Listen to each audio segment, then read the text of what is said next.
Hi and welcome to this tutorial for motion matching for Unity. In this tutorial we're going to continue our unscripted walkthrough of creating a character with MXM. We're going to be doing things specific to MXM, and then we're going to be doing some things that are actually not related, just related to game dev in general, because a lot of people seem to want that information and it's not as easy to come by the right way to do things.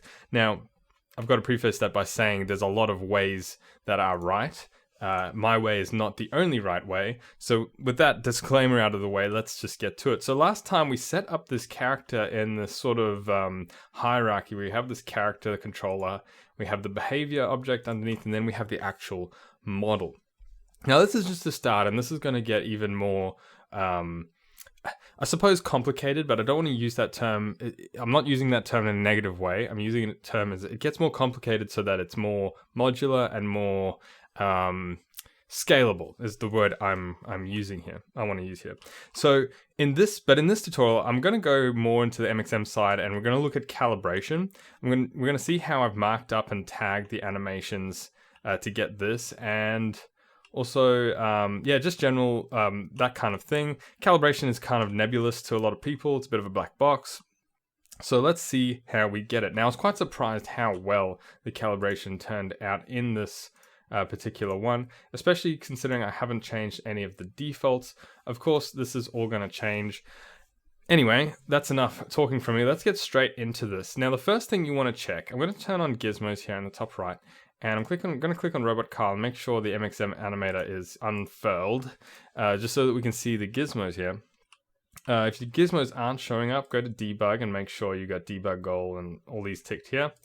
Anyway, so one thing, now this is just by chance, because it's the defaults. The green line, which is my user input trajectory, happens to be about the right length, and that's good. That's what you want. So you can see when I'm running at full tilt, or just pressing the button fully, that green line kind of matches the red line. It's really important that your animation and your trajectory match up. Otherwise, you're going to get mismatch in the animation, and the quality is going to be affected. Now, how do I control that? Well, it's this max speed option here. So the max speed here is 4. Let's set it to 10, and I'll show you what happens. So now with the max speed of 10, that green trajectory is way further out. And you'll see that it works, but it's not as good, and it's actually quite unresponsive. It's not really coping. So it's super important. I think a lot of people underestimate this. It's super important that you do get your trajectory to match your animation, even if that isn't the speed that you're going to go in the long run. Remember, this is a trajectory that is used to control the animation. It's not actually controlling your character unless you're using root motion. So just make sure that it matches your sets of animation. And in this case, that max speed happens to be 4, which matches pretty well. But what about when we have walking and sprinting? We need to change it, and in that way we can use an MXM input profile, which we're going to look at a bit later. All of these values you can change at runtime. So if you want to actually toggle between something like sprinting and running, you can actually, in the code, change this max speed. You can change the position bias and direction bias. This is kind of like how quickly these arrows change their position and their angle, so that you see how it's not instant. So if this is 15, I'll make this like 50, and I'll make this 50, and we'll see the trajectory will just should just shoot out really quick and change directions really quickly. So this, you can see it changes a lot quicker than before. If I make it like 1, you'll see how slowly that trajectory moves out. And that's not really what we want. I'm just gonna hit play to reset those defaults. So this is actually a part of calibration, despite it not being the actual calibration module. This is essentially part of it. So we have to get our trajectory generator correctly set up. So in this case, 4 is good. Even though it was already working, I wanted to show you that because it's not going to be the same for every character. Just play around with it. Turn the gizmos on. If it's, keep playing with that number until you get it about right. This is close enough in this case. So yeah, okay. So that is that. Let's have a quick look at the calibration.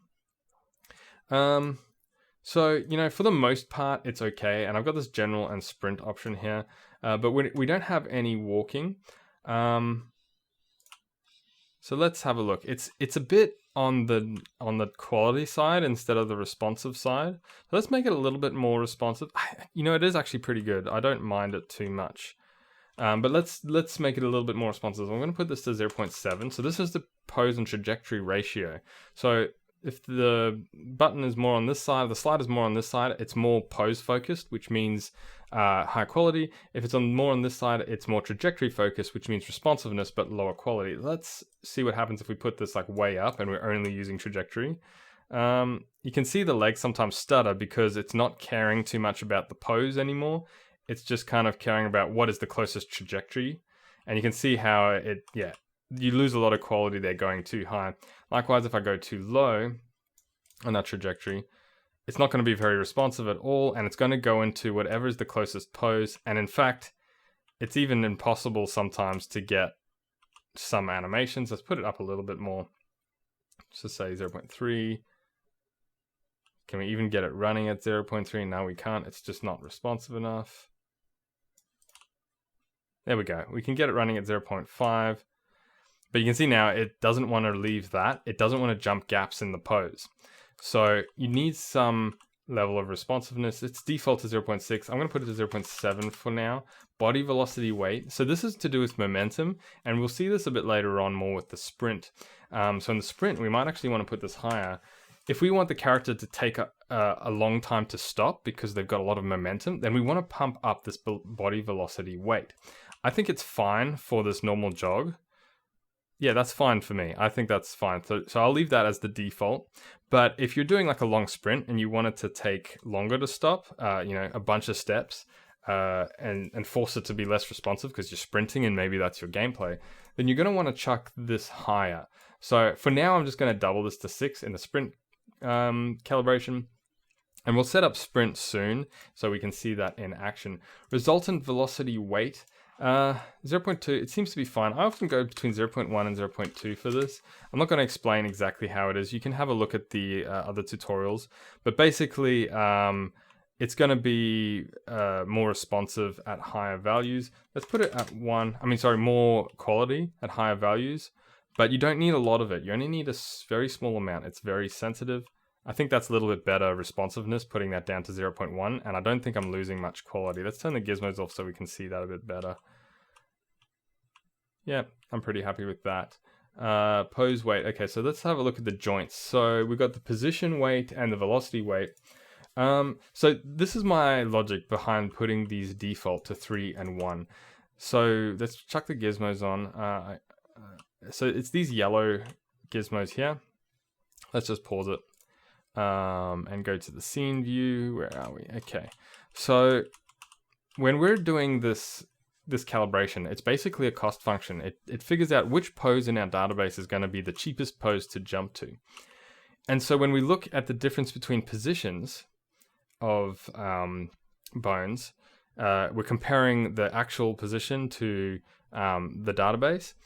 We're comparing positions and velocities, and those aren't really the same thing. The velocities you can see are really quite long, whereas all the positions of the pose is going to be within sort of a square, like sort of this area. So they're not going to go very far, but I find velocities can get much bigger. Now keep in mind that these debug velocities are actually scaled down just so that they're not too long. So the velocity of feet can really be quite fast, and that's why I've put them down to 1, and I've put the positions as 3 by default. And in fact, I hardly ever change this unless I have more joints like the hands. Maybe I'll have the hands in the general one as even 0 weighting, or just a lower weighting, half the weighting, so that it's mostly the feet and only a little bit of the hands.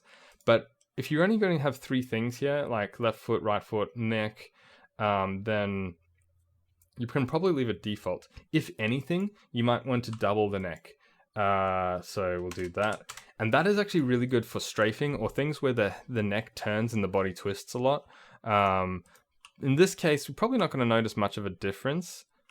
It's just going to stop the upper body snapping a lot. It's going to keep the upper body a bit more stable. You know what? That actually works quite well. I'm going to leave it as that. Not a whole lot of difference. Very, very subtle here. As I said, we already started out as pretty decent quality. So let's move on to position weight and angle weight. Now, this is just a default. 5 and 0.004. Again, why is this one so low? Well, angles, we're comparing angles to position. So if we think about our trajectory can be out, 5 meters away. And if we compare it to a trajectory that's completely backwards, we're getting, 8 meter difference. Whereas angles, an 8-degree angle isn't that much of a difference. And I've found that generally about 1/100th, the angle weight should always be roughly about 1/100th of the trajectory weight. That's just what I've done. You can change it and play with it as much as you want. Perhaps if you're doing strafing, you really want to pump up the angle more because you want the strafe. You want it to be facing that correct way all the time.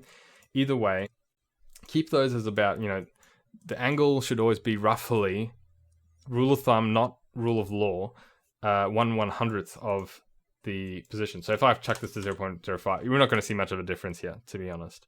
Now, one thing really important to keep in mind about the calibration is it's all relative, right? So it's all relative to each other. So if you change these values up and you change these values up proportionately, it's going to be the same. The results are going to be the same. So keep that in mind. So sometimes you'll see, for example, I'll have 10 and 0.1 here. That might be fine, but I'll probably have a higher post-trajectory ratio, or I'll have bigger weights on all these. It's all relative to each other. So you've got to play with it and keep things in mind. I've set this to 0 by mistake. 0.7. There we go. So that is a quick rundown of calibrations. Now, the idea of having multiple calibrations here is that when we're sprinting, we might want to have a different calibration. Well, probably everything is going to be about the same, except we'll have, higher body velocity weighting. I'm going to put this down 0.1. And for some reason, these are reversed. The positions should still be higher. Okay, so now we've looked at the first two parts of calibration, the trajectory generator calibration and the actual calibration module. Let's look at the last part, and that is the actual setup and tagging of animations. Now, the first thing we need to look at is do not use tags. So let's go to our modules. So we have our modules with all our, animations in them. And the first thing I want to think about here is do not use tags. Now I'm going to hit preview here so we can see this. And do I want to save my scene? Yes, I do, because it's going to use the scene. And we can see here is we get this MXM timeline and we can preview our animation. Now this particular animation probably doesn't get used much. It's kind of like a step and then stop as a shuffle. Let's use one that's a bit better. Maybe I like to have a look at okay, counterplants. They're fun. I'm going to just chuck this down here so it's out of the way a little bit. There we go. Okay, so counterplants, it's turning the wrong way to go the right way, so we'll go ahead a bit. So it's going to turn left to go right. Now you can see here, I've got all this red and green. Now, the red sections are tagged with do not use tags, which means that the motion matching system will not use the animation at the point of these red points. So it's not going to use any of this here. And the reason why I've tagged this in this particular case is that I've already got a curated running animation. So I don't really want to use this here. I don't want it to jump to this ever. It's redundant. And by using the do not use tags, I'm actually improving performance because there's less poses to search, but I'm also going to get a more consistent nature because it's not going to randomly pick this section for running. So you can see I've actually stripped out quite a lot of animation here. I've stripped out this whole first part here. I didn't actually like this first transition. It was a bit too slow and it's kind of unnecessary because, a 180, you can't really turn a counter turn a 180. You sort of can, you turn on the wrong foot, but I didn't like the result. So I tagged out that whole section. I decided to keep this section instead. And then you can see here, I've tagged out this little run loop here because I wanted to switch to my proper run loop and not use this section. And now I'm keeping this whole section, and then I'm not using that little section, keeping that. So I'm keeping the transitions, and I don't need this here. So it's a whole bunch of running and then a stop, but I've already got a stop animation somewhere here. For example, run, start, stop. I've got a ton of stops here. So I've got this, oh, this is a stop turn. Interesting. One that doesn't get played very often. Run, start, stop. That'll do. So I've already got a stop here. So stop animation here. So I don't need the stop in that other animation. So yeah, you basically use the do not use tag, which you just simply choose the do not use tag, which is the default one. You don't create it yourself. And you create the track, and then you add these tags, and just do not use the sections that you don't want to use, and that'll improve performance and consistency, particularly these sections in the middle. Now, of course, this is for mocap stuff. If you're using cut clips, that's a different kettle of fish completely. In that case, you might be using do not use tags just to stop certain parts of animations playing. But we're going to probably do cut clips later when we get into combat, because I'm going to use cut clips for the combat locomotion instead, just so we can cover that base as well. So that is do not use, extremely important. This is part of the reason why it worked so well without much starting calibration, is because I already had these all tagged up. I'm not going to go and tag every single one up off screen, but yeah. Anyway, one good thing to note is that if you have a mirrored version, so for example, this is one, and then I've got a mirrored version of that, all the way over there, you can actually copy the tags, copy all, and then you can go to the mirrored version, and then you can, is that the right mirrored version? I don't want to paste onto the wrong one, and then click paste mirrored. Just a heads up there. So you don't have to redo this, but basically the exact same tags for the mirrored version. You can just copy them and paste them. I'm not going to do it because it's already there. Okay, so that is do not use tags. I can't stress enough how important they are to use, even though they're really simple. Now, there is one other type of tag that is also really important, and that's what we're going to use for our loops. So we have a run loop somewhere here. Let's find it. Run cycle neutral, and it's just a straight loop. And this is actually a looping animation, and you can see I've tried to get as many cycles in as possible. The more continuous cycles, the better, just so that you don't have that awful repetitiveness of a one loop cycle. So that's 1, 2, it's a bit more than 2 loops there. So wait, 1, 2, 2. Yeah, ideally you want like 3, but get as many as you can. Now, I don't have any do not use tags here, but I do. If I go to utility, you can see I've got a bunch of tags here for pose favor. Now, pose favor tag is basically you telling the system, hey, I like this animation a lot, play it more often. So I've made a pose favor tag, and you'll see one thing about the pose favor tag is it's got this number 0.7, which I've set, and this is a multiplier to the cost of all the poses that are tagged with this pose favor tag.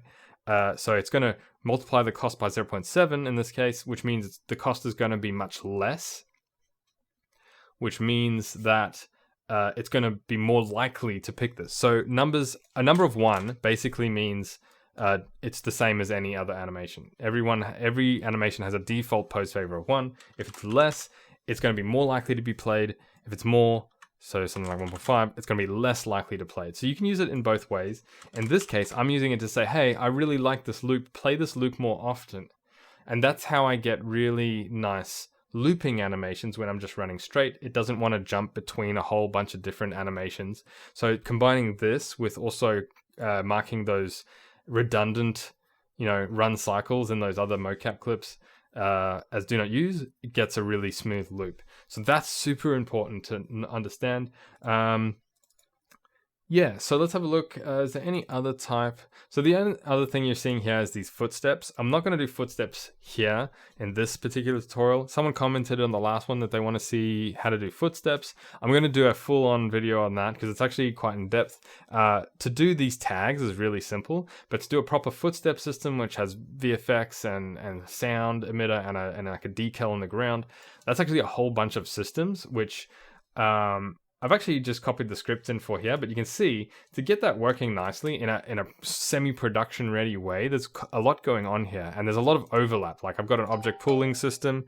Sorry, that's my phone. I've got, the footstep here. I've even got a character in, model and inventory system, which isn't like an RPG inventory system. It's not that at all.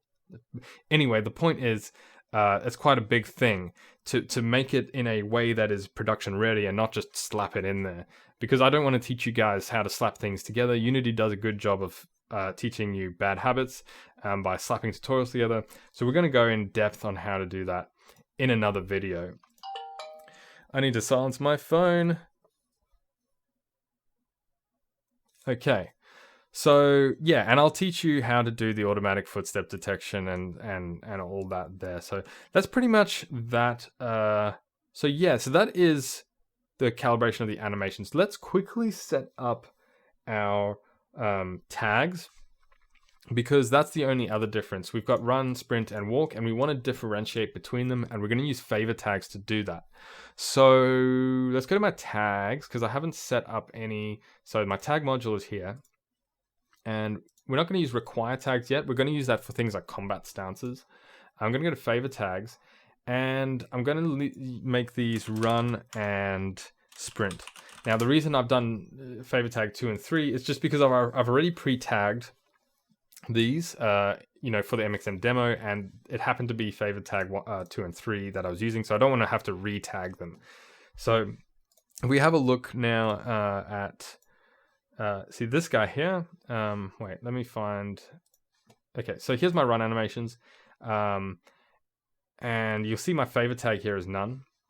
Now all of these run animations need to have the favor tag. So instead of going to each one, I'm just going to click on this cog and go to favor and go to run and click apply favor tags.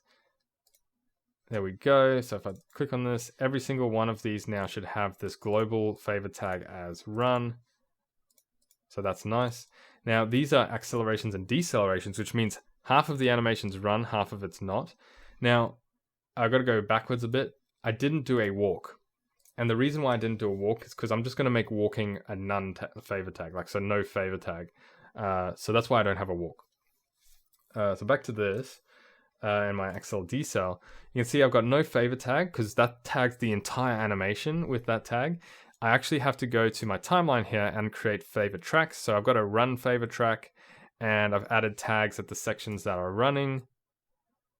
So it's walking there, and then it goes to running. So I actually, because this is an acceleration into running, when we change the favor tag, we want it to, start playing from here. So the acceleration into whatever, or the deceleration into whatever, is going to be used as the tag. So running, and then as it decelerates, we're stopped. But I've actually marked these as do not use as well, so it doesn't really matter at this point here. So we're walking, and then it accelerates, and we've tagged it with running, and so on and so forth. So I've pre-tagged those, so just so that we're not wasting too much time here, but simply create the favor track, select it, you go run. I'll do it for the sprint. We create it, we add the track, whatever. For some reason in the new version, the delete symbol has disappeared. That's just great. Yeah, there we go, null texture passed. I'll have to fix that. Sorry about that. So the delete button is there. So it's actually here, and just hit yes and delete that track entirely. I will fix that for the next update. Thank you, Unity, for continually making my stuff not work. So let's go to our sprint and do the same thing. So these are sprints. I'm gonna go to the global thing and make that a sprint tag, apply favor tags. Now everything in here should have that sprint favor tag globally. Good. These are my accelerations and decelerations, and you can see here, I'm not gonna apply the global tag because I've got a run track and a sprint track, and I've already pre-tagged these, so we're not spending hours doing that on screen. So sprint, so he's sprinting, and then as soon as he starts decelerating, it goes to a run. Now these acceleration and deceleration animations are really super important, both for realism and for continuity, because when you're going between one and the other, you need a really smooth transition. If you do not have these transitions between running and walking, then you should use require tags instead of favor tags to differentiate between running and walking and sprinting, because then it will force it to change. If you use favor tags and you don't have, or if you don't use favor tags at all and you don't have transitions between the different speeds, then it might be reluctant to switch.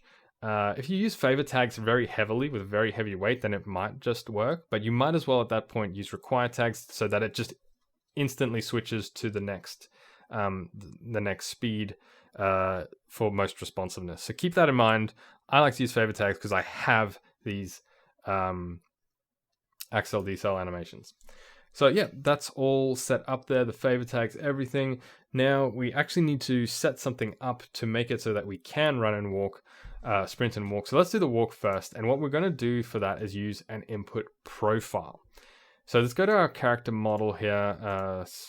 Actually, we're in the preview, so I'm going to uncheck the preview and we should go back to our character. There he is.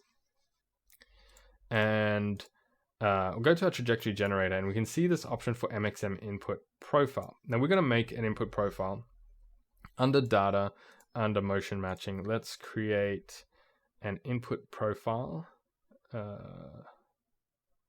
MXM, utility, MXM input profile. So yeah, so this is just going to be Locomotion input. I'll call it input profile Locomotion. And let's add in a couple of different speeds. So we're going to have 3 speeds in this case. We've got idle, which is 0, walk, and then run. Because our animations only have those. If we want to do things in between, then we've got to do further tricks, which maybe we'll do later, but either way, we're not going to do that. So I'm going to say, so this is basically mapping the joystick position on your joypad or whatever to actual positions on the animation, to realistic speeds that the animation can do. Because if there's a mismatch, it's not going to work. So I'm going to say from 0 to 0.1, it's going to be idle. So if we don't have an input above 0.1, it's just going to be idle. So it's going to make the magnitude 0. And we've got this position bias multiplier and direction bias multiplier. These are basically multipliers to the trajectory generator values here, the max speed, the pos bias, and the dir bias. And where was I with my input profile? There we go. So these are multipliers to that. So in this case, if it's between 0 and 0.1, it's just going to multiply the max speed by 0. So we're not going to move at all. But we need to keep the position bias and multiplier at 1 so that if the trajectory is long, it can quickly go back to 0 if it's below this threshold. If we set this at 0, our trajectory is going to get stuck, extended out. You could even make this 1.5 so that it comes back really like a lot faster. But I think 1 is fine. The next input range is going to be from 0.1 to let's say 0.7. You'd be surprised. That seems like a lot of the input, but you'd be surprised how little you have to push on the stick to get to 0.7. So I'm going to make that 0.7, and the last one is 0.7 to 1. I'm actually going to make it like 1.1, just so that in case there's a floating point error where it goes above 1, we don't want it to freak out. So that's my input range. So for running, it's going to be 1. I'm going to keep that as that and that as that. For walking, so this is effectively going to be walking. Between 0.1 and 0.7 input on the stick, it's going to be a magnitude of, what is it? Let's say, is it like 0.4 of the speed of the run is the walk? I'm not too sure. We could have 1 and 1, but maybe it's a bit less responsive walking. So maybe 0.7, 0.7. Give that a try. So yeah, idle, walking, running. We're not going to add sprint because we're going to do sprint on a toggle. And maybe you want to do walk and run on a toggle. You can do that yourself. That's fine. You just change the values on your trajectory generator when you press the buttons. Enough talk about that. Let's chuck in the input profile. So that's in there now. I'm going to get my gamepad. Okay, so I've got my gamepad here. Let's hit play. And I'll just chuck on my gizmos properly. Why? Where's that? MXM animator. Okay, so you can see now where I'm pushing slightly on the stick, that input is being shaped by the input profile. And 0.4 is actually pretty good. So if I put it above 0.7, you can see there it extends. So that's nice. And I got 0.4 and 0.7. Now I haven't set up the favor tags yet. So I mean, we've set them up in the animations, but we haven't set up any logic to use those favor tags and actually switch between them. But yeah, that's the input profile. And when I go to 0, pushing a little bit on the stick, and I'm pushing more on the stick. So that input profile is now working. We can walk and run, and we get those accelerations and decelerations between them, which is really nice. Okay, so that just about does it for this video. I was going to do the Locomotion speed ramp and get started with the behavior for updating that, but I decided to leave that for another tutorial to avoid making this one an hour long. We're getting into some more in-depth things with locomotion control. Next episode, we're probably gonna set up that locomotion speed ramp and possibly the sprint. Once we get this, base locomotion, we can start looking into more complicated things like doing footsteps and maybe adding a combat state or something like that. Anyway, that's it for now. Thank you for watching. I'll see you in the next video.